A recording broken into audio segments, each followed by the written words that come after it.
कौवे हर घर में आकर दौलत और परेशानी की खबर कैसे पहुंचाते हैं? क्या कौवा दौलत और मौत की खबर देता है?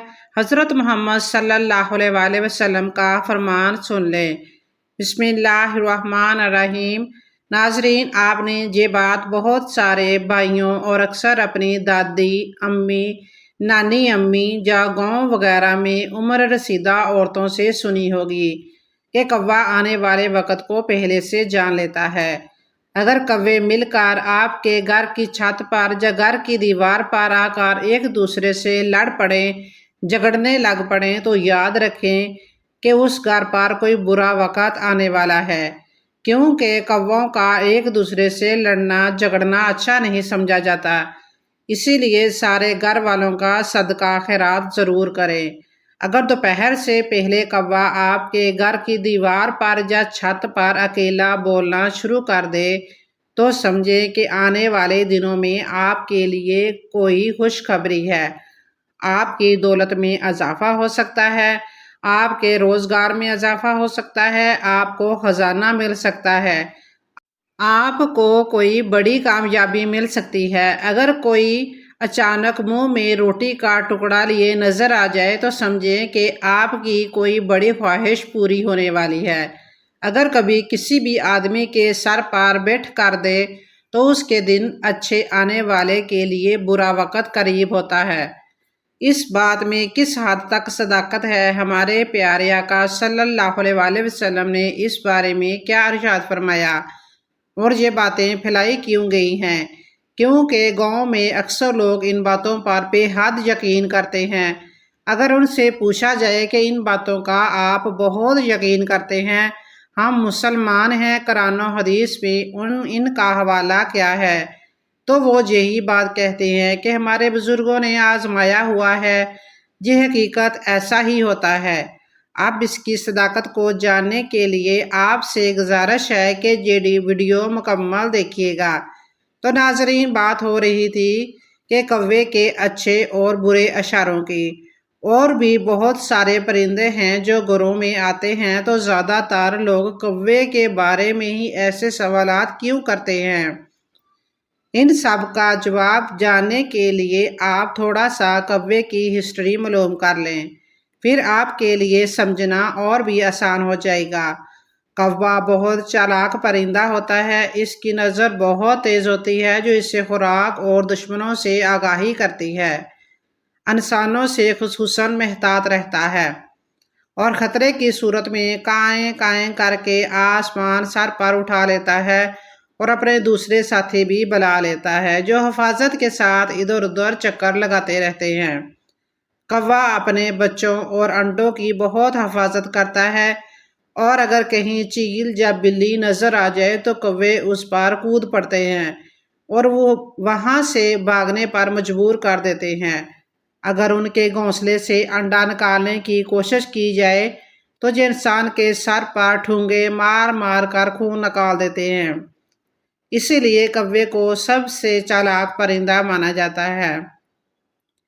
अपने साथी की लाश पर मातम करते हुए ऊपर से उड़ने वाले परिंदे नीचे के मंजर कभी नहीं भूलते।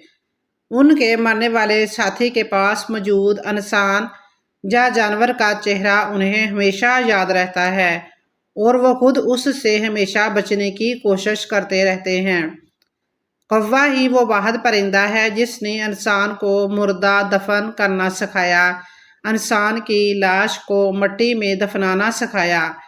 कौवे की ये फितरत है कि जब उसका कोई साथी मर जाता है तो सब उस जगह जमा हो जाते हैं जहां उसके साथी की लाश पड़ी हो, शोर मचाते रहते हैं, अपने साथी के मरने पर सोग मातम का इजहार करते हैं। कौवा वो वाहिद जानवर है जो अकाब को तंग कर सकता है। ये परिंदों के बादशाह अकाब की पुश्त पर बैठ जाता है और अपनी चोंच से उसकी गर्दन पर काटता है, जबकि कौवे से ज़्यादा ताकतवर अकाब कौवे का मुकाबला करने में अपनी ताकत और वक़्त सर्फ नहीं करता, बल्कि वो अपने पर खोलता है और आसमान की तरफ ऊंची उड़ान भरना शुरू कर देता है। عقاب کی پرواز جتنی بلند ہوتی جاتی ہے کوے کی اڑان اتنی ہی مشکل ہو جاتی ہے اور بالآخر وہ آکسیجن کی کمی کی وجہ سے نیچے گر جاتا ہے۔ تو ناظرین، ایک کوے کے اندر یہی وہ خوبیاں ہیں جس کی وجہ سے اس کے بارے میں یہ تمام تر باتیں منسوب کی جاتی ہیں۔ یہ تمام تر باتیں بدشگونی پر مبنی ہیں۔ اسلام میں ان تمام تر باتوں کی کوئی اہمیت نہیں ہے۔ موجودہ دور میں پاکستان میں یہ باتیں بہت زیادہ ہیں اور دیہاتوں میں تو اب بھی بہت ہی زیادہ ہیں۔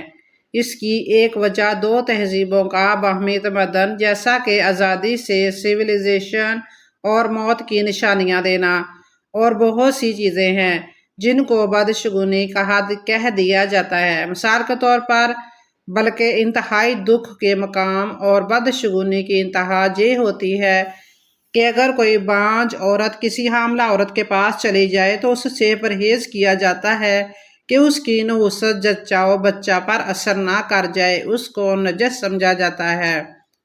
میرے نزدیک یہ سیدھی اللہ تعالیٰ سے ٹکر ہے۔ سوچے اس معصوم عورت کے دل پر کیا بیتی ہوگی جو پہلے ہی سے بے اولاد اور دنیا کے ستم اور سسرال کی طعن و تشنی جی رہی ہو۔ سوچے ہم نے اس کی روح کو کتنا بڑا زخم دیا ہوتا ہے۔ کیا وہ معصوم عورت اس احساس کمتری کے ساتھ جی سکتی ہے؟ سب خواتین کو ایک ہی فرصت میں ہرگز نہیں لا رہے۔ الحمدللہ خواتین میں دینداری اور تقوی مردوں کی نسبت بہت زیادہ ہے۔ کوّا ایک مردار خور پرندہ ہے لیکن یہ اس کا بنیادی ذریعہ خوراک نہیں۔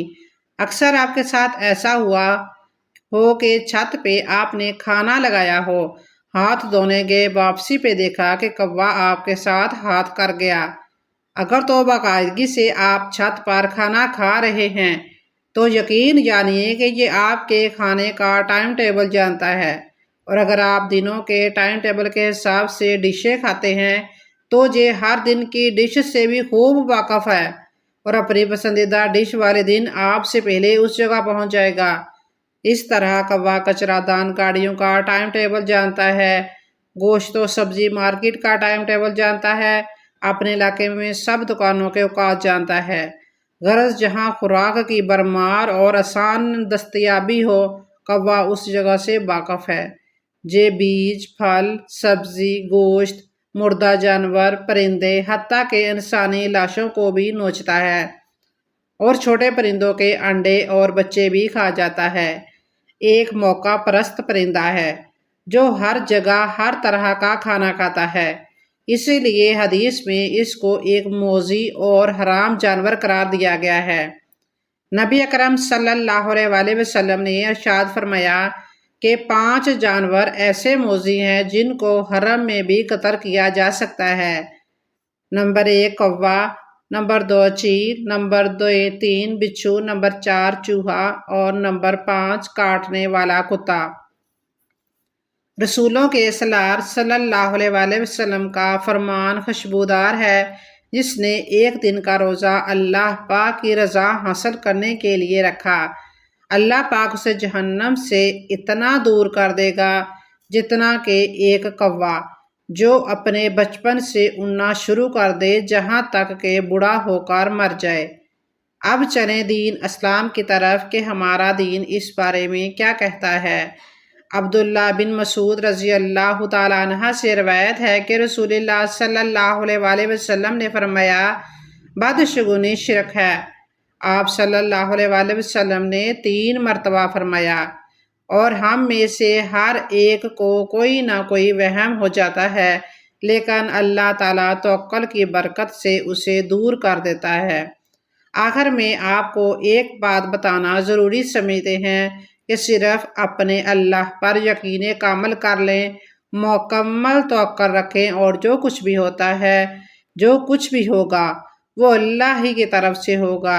جب آپ کا یقین پختہ ہو جائے گا تب انشاءاللہ آپ ان سب چیزوں، تہمت پرستی، بدشگونی، بد اعتقادی سے انشاءاللہ نکل جائیں گے۔ یقین کریں زندگی ہلکی پھلکی محسوس ہونا شروع ہو جائے گی۔ شرط صرف رب ذوالجلال پر مکمل اعتقاد، یقین اور توکل ہے۔